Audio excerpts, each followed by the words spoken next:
हम गुंजन चौधरी स्वर्गीय श्री मैथिली पुत्र प्रदीप जी के रचना छोटी सुकुमारी सिया गीत प्रस्तुत करे जाय छी। अहाँ सबसँ आग्रह जे गीत के अंत तक सुनब। छोटी सुकुमारी सिया नामे नामे केसिया, केसिया में लाखों मोती हार है।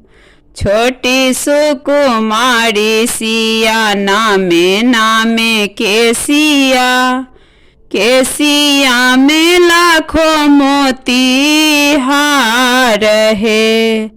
सुंदर सीता दई के झबरल केसिया, केसिया में लाखों मोती हार है।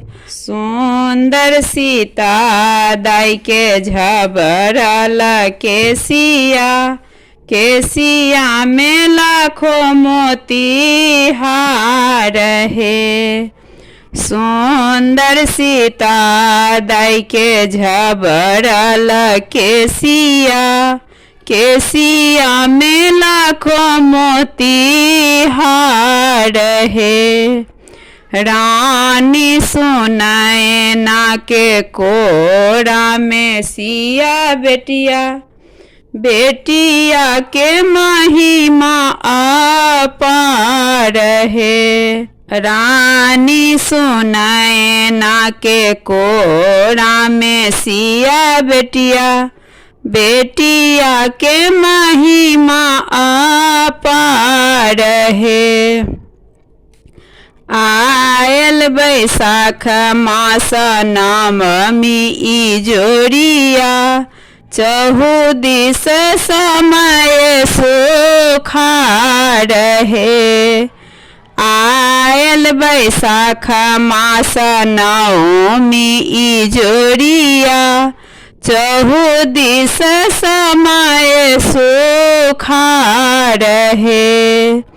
राजा जनक के दुलारी सिया बेटिया, प्रदीप कन मन हजार है।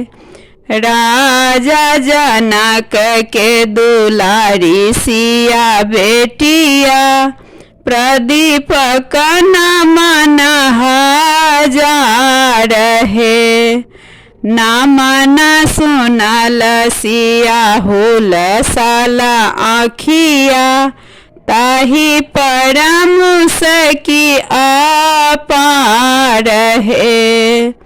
नामन सुनल सिया हुल साल आखिया, ताही परम सकी अपार है।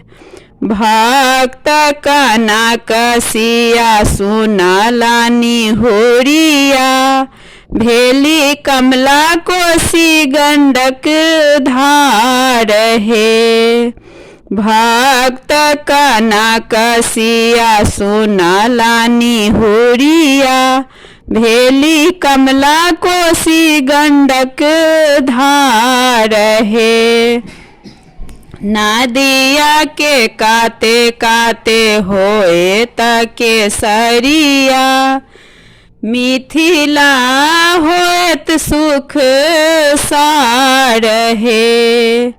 नदिया के काते काते होए तके सरिया, मिथिला होत सुख सार है। राजा जनक के दुलारी सिया बेटिया, बेटिया के महिमा अपार है। राजा जनक के दुलारी सिया बेटिया, बेटिया के महिमा अपार है। छोटी सुकुमारी सिया नामे नामे केसिया, केसिया में लाखों मोती हार है। छोटी सुकुमारी सिया नामे नामे केसिया, केसिया में लाखों मोती हार है।